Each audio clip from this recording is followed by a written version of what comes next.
Hello, party people of the world. This episode of The First Cut is brought to you by LaCroix. LaCroix. Evan is fucking obsessed with them for some reason. To me, they just kind of taste like a dirty fish's farts. Hello, people.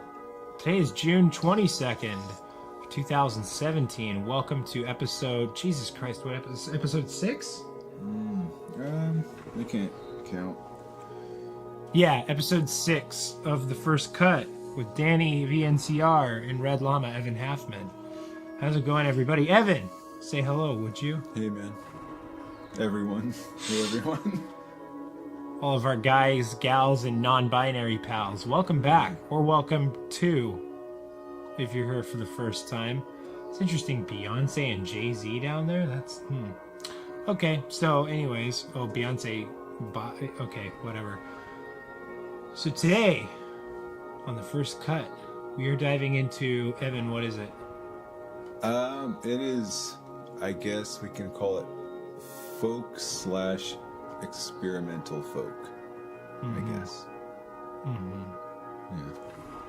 And what do you mean by that? Well, meaning that the choices today, we're going to be leading with something that's a little more traditional, and then the rest is going to be a little bit different. Yeah, I'll just leave it at that for now. Nice. So with that, let's stop jerking each other off and let's go ahead and dive right on in. Yeah. Yes, and get into our first little dealy bop. So the first offering we have for you on this day is an artist called Shoecraft out of Snohomish, Washington, which many of you may not know is actually remarkably close to where we hail from. We're from just slightly up north in Skagit County, Washington. So it's very cool to actually be featuring a very local artist. So shout out to Shoecraft. And this is The Whisper 2 by Shoecraft.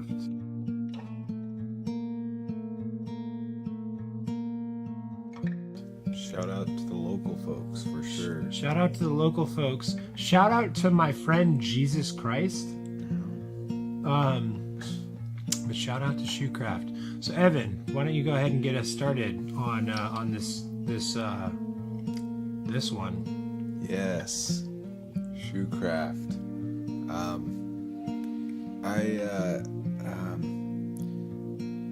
I don't know. I don't remember when I heard this band in my discovery process, but I was on the fence initially for some reason or another. I think when I first heard it, as you can hear, sounds it's very like gentle and pastoral and like has like, I don't know, it makes me think a lot of like Fleet Fox's self-titled album, which I love. That album is like in my DNA at this point, but for some reason or another it didn't really hit me. It didn't strike me. I think I was just looking for something really different, but I think upon my second listen I got pretty struck by this. I think it's just really beautiful and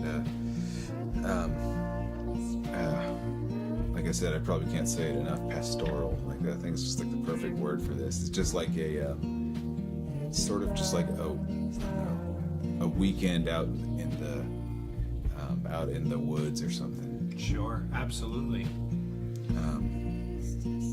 It's like, I don't know. I just feel like I can't think of any parts specifically in the songs, but there's like a subtle use here of like some interesting dynamics, and I think there's like I don't know, sort of like a quiet intensity, I think, in the way that these songs are recorded. For instance, it just, for this song it's playing, which is the first track, it there's a sound that, as if the player or the musicians in this band were performing as softly as they could, and they just had the equipment turned all the way up. the mic pre and the microphone's turned all the way up. Yes. And so it has it sounds loud and big, but it also sounds really withdrawn, really gentle at the same time. And I really love that style. This does not sound like something that would sound remotely fitting at an outdoor festival or something. Yeah, this is definitely music for a small, intimate space. Yes, I agree. And it's probably well worth noting that I am a bit out of my element on this one because I'm not much of a folk boy or a folk kin, if you will. Folk is not really my ish. That's not to say that I have anything against it. It's just not what I gravitate to. And I mean, I like Helplessness Blues as much as the next guys, but I'm not a big folk person myself. I do enjoy this myself, most prominently because, like most people of the world, I find that even if I'm not that big on a specific genre, I'm a lover of music, and good music will always find a way through genres, I think. And this is one of those artists, I think, that, to me at least, does that pretty well. That even though I don't like folk really much at all, I do still deeply enjoy this. I find it very soothing, and very, very beautiful. And much like Evan said, it is not really meant to be listened to in a non-intimate environment, at least in my opinion. This is a very, very beautiful, intimate type of musical experience. I'm reminded slightly of Cass McCombs, which, again, not a big folk person, but semi-familiar. And, of course, because it's one thing that gets brought up so often, I adore the aesthetics applied here, all of them. The album cover, the backdrop is lovely, and even the banner photo, I think, is pretty excellent. Which, of course, if you're listening to this as a podcast, then I guess fuck you, because you can't see it. But if you're watching the video on peanutbutterdisaster.com, then you'll be able to see it. And if you're listening to the podcast, then by all means, please look these guys up and you'll be able to see it and buy the album if you like, or just listen to it for yourself in a more personally intimate environment. So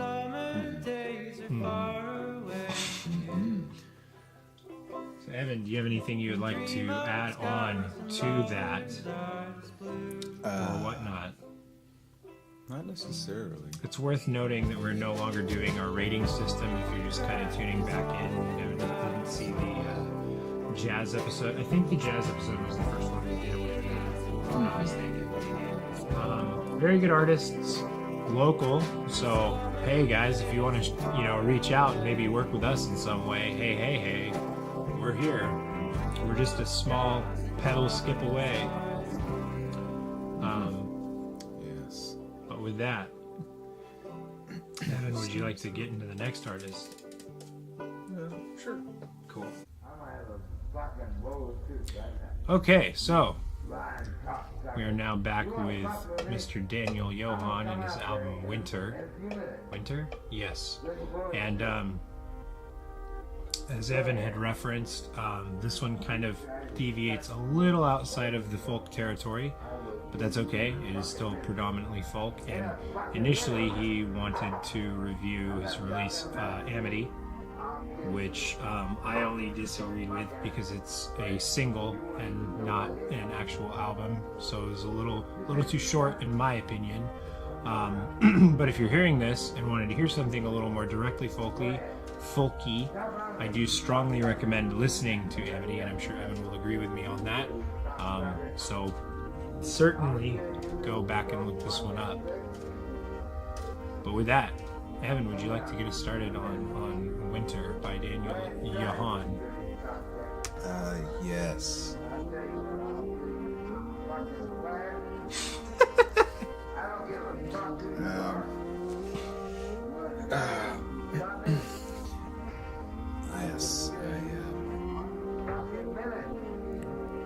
like this one. I like it. It's like, it's definitely like, I mean, as we can tell with like this weird intro, which I don't know what this is from, but That's my dad. Mm-hmm. Yeah. It's like this slow kind of weird build. It's definitely like has more of an experimental vein to it. It kind of makes me think of like old like microphones. And like I love that like late 90s, like early 90s aesthetic of like how it's like, it's kind of this weird bridge between like indie folk and indie rock, and it was like they're kind of like playing with each other in an interesting way. I just think there's a lot of like interest here. Sure. Especially in the vocals. Like I find that really interesting. Yes, I agree. Almost moan. You touched on an interesting thing, and I wanted to ask you on it. You were talking about the microphones, and obviously, I know consequently that also lends to Mount Erie as well, to some degree at least. Since I know for a fact we will never be covering the microphones of Mount Erie, since this is a discovery show where we're discovering new artists to show people, and we very much know who the microphones of Mount Erie are. Did you want to talk for a moment on that? No. Yeah, microphones, Mount Erie. It's just one guy, Phil Elverum. From Anacortes, which is also within Skagit County, like us. And he just, I mean, I don't know what to say. I mean, I don't know what to say without like feeling like I would just ramble, but I mean, sure, it just makes really, really beautiful music, and he's been making beautiful music for a long time, and it's just really, just extremely unique. Like, it's really hard to pin down what his sound is like, but it's definitely like, it's like, I feel like for his whole career, he's like been trying to elaborate on themes of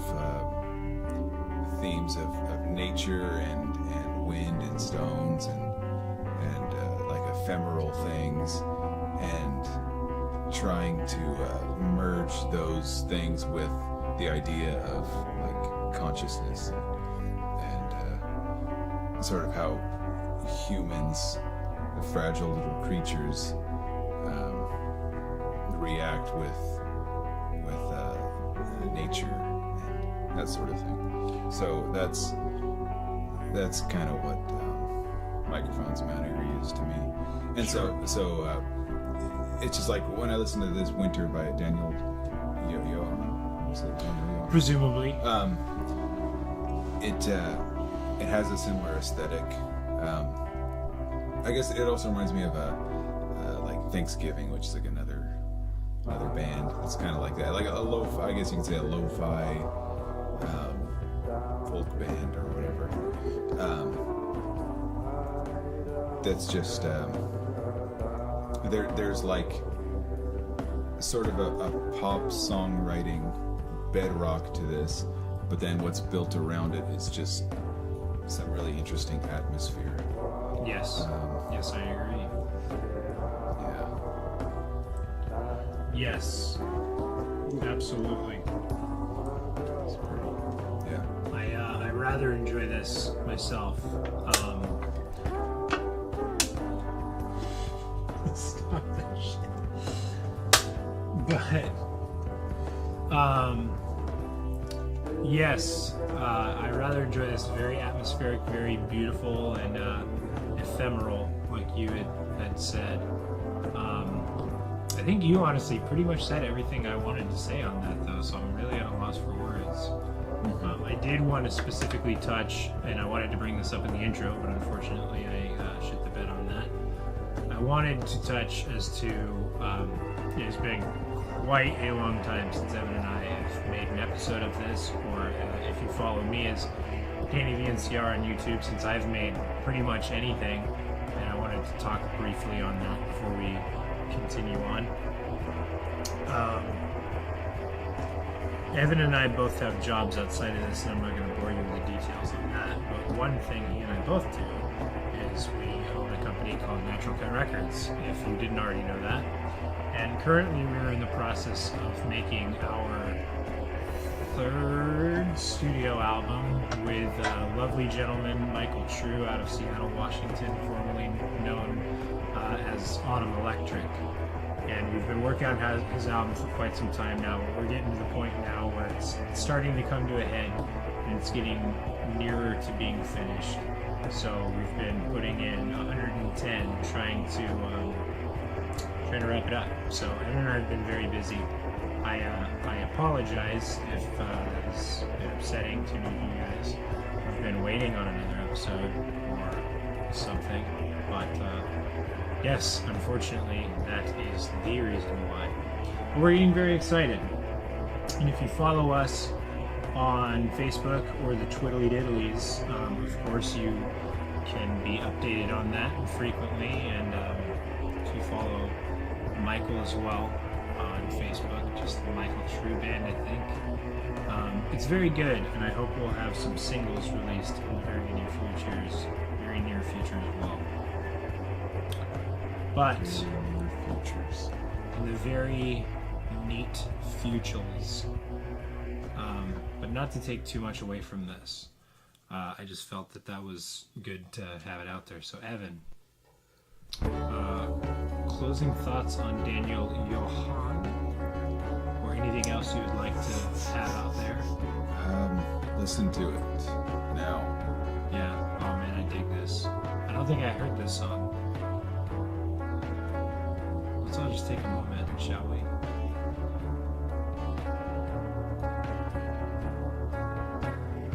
Yes. Okay, so, anyways, on to the next artist we go. Alrighty, so into our final selection for the evening, we have, is it Pafkins or Pofkins? I see the little umlaut up there. Well, because I don't speak German, and I'll just anglicize it. Okay. As to make it easier for me to say, and then I'll just be corrected later. That's fine for me.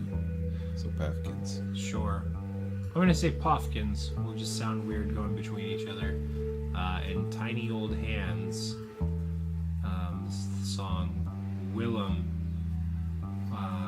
Yes. So Pofkins, Evan, would you like to open up?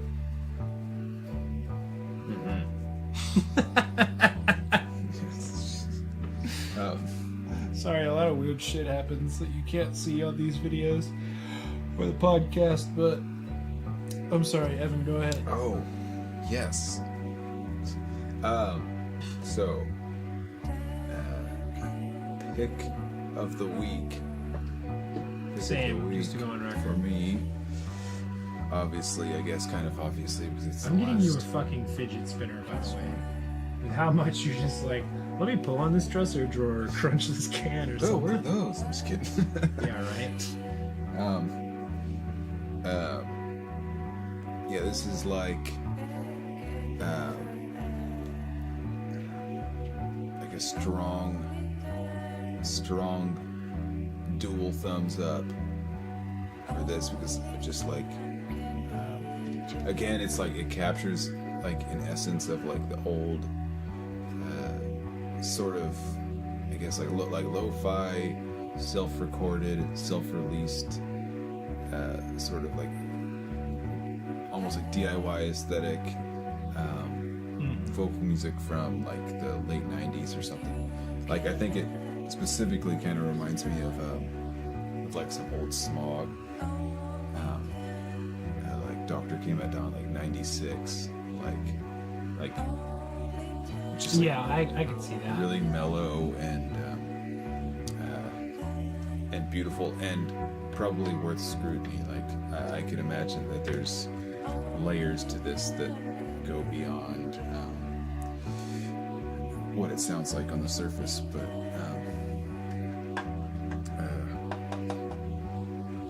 it's just like everything about this band's aesthetic is like, it just feels like home, I guess.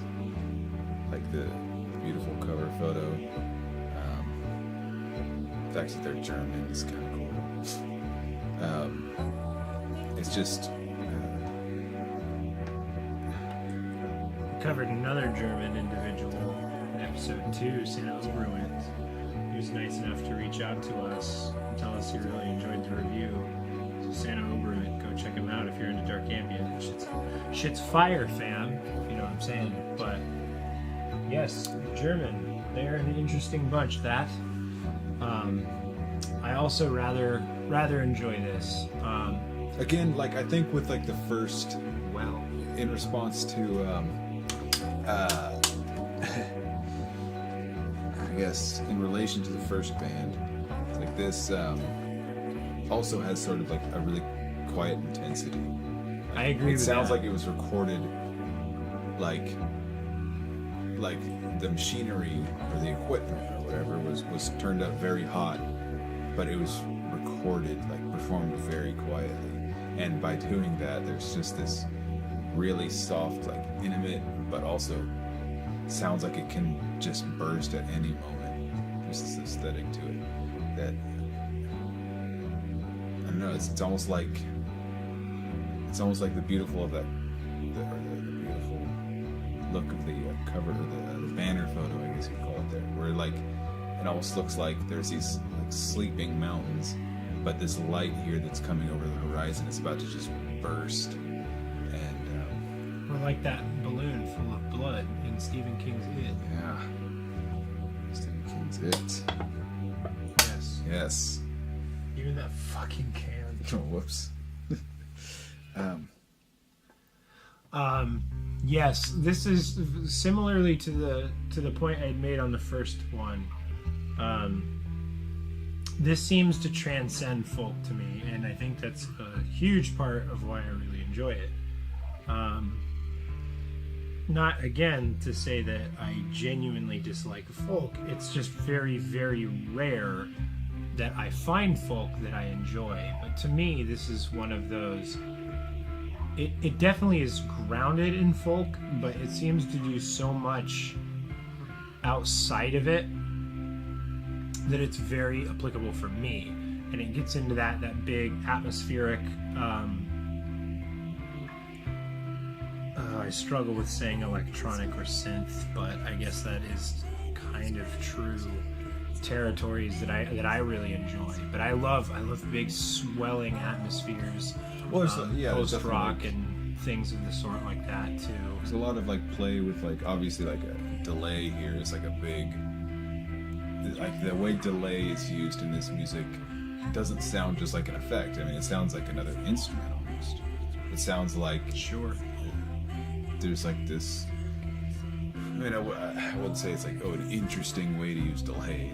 That's not the right way to put it, but it's just like it adds a lot of that atmosphere, a lot of like that really like, I guess, a modest sort of atmosphere, because this music doesn't sound extremely affected. It's it doesn't sound like there's 100 plugins on it. I mean, it sounds very modest. There's a part of me that agrees with you and a part of me that definitely harshly disagrees with you. But that's more, I'll say that I feel like to some degree, with all of the engineering work we've been doing, I feel like I own an engineer's mind and an enthusiast's mind. And the enthusiast mind is more, well, let me reverse that. The engineer mind is more like, well, obviously you can't achieve this sound organically, and I can think of all of the ways that you can achieve it with plugins and effects and things like that. So obviously when I think of that, I think, well, no, this does sound very wet tonally to me. But the enthusiast who's more enthralled in actually just listening to the music and not trying to dissect it does agree with you. More in that it feels not necessarily the tone isn't wet and deeply affected, but it's smooth. And most times when tones are deeply affected, in my opinion, they're not smooth. They don't feel atmospheric, they feel computerized. And this does not feel that way. So in that way, I certainly do agree with you on that point. Yeah, I mean, I don't know if your headphones are just louder or something, but to me, I mean, I hear guitar and like vocals and mainly those two things, and they don't sound like extremely effective. So like that's why I say it just sounds like a really modest arrangement with like a delay pedal. It's not that my headphones are louder, it's that my ears are better. No, I'm just kidding. Yeah, no, I mean, it certainly does, it does sound pretty modest. But, anywho, that's all aside from the point. Yes, Tiny Old Hands by Pafkins, I'm not sure. I may as well just say Pafkins, so at least we're congruent. Very enjoyable that. It's like I feel like this band, like, just if I saw this band doing a set in an old church or something like that, I feel like there would be a really like interesting natural atmosphere. I don't know. I feel like I kind of want to know this band. Like, so Pafkins, if you're watching this and you like the things we had to say, send us a DM on Twitter. Wink, wink. We'd love to talk. More specifically, Evan, but I will not uninclude myself from that by any means. Yes. Or if you happen to know the artists. Hey. I'm just trying to see what they're saying. So they got it on cassette and CD. Yeah, let's take a look at that. Cassette, CD, yes. Yeah. Yes. That's cool. I don't have a tape deck yet, but I think I do. That's a weird thing to say. I think I do. But I think I do. Yeah. So anyways, Evan, closing thoughts on that? I feel like this is like the closing thoughts right here. Just it's like shimmering. It's weird, like it's like a shimmery like ambiguity. Sure.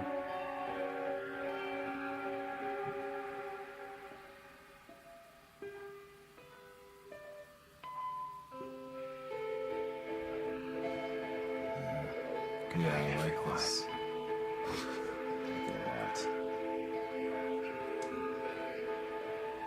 God, I feel like this could put me to sleep. Like, not in a bad way, but it's very relaxing. I'm having a hard time focusing even. So with that, I guess we'll go ahead and close on out. Follow us on Twitter if you haven't already. Subscribe to our podcast if you would, and like and comment, all of that happy fun stuff. And follow us on peanutbutterdisaster.com too, where you'll get to actually watch the visual podcast. It's so much better with visuals. I mean, it's actually almost really no different unless you want to see the things that we're talking about. But I mean, that's nice in its own way. But yes, follow us on Twitter at DannyVNCR is mine. You're at Evan Half still, or did we get to Red Llama? Just Evan Half. Evan Half for Mr. Red Llama himself, Evan Halfmann. And of course, follow the label, Natural Cut Records on Facebook. We're the only one, so pretty easy to find.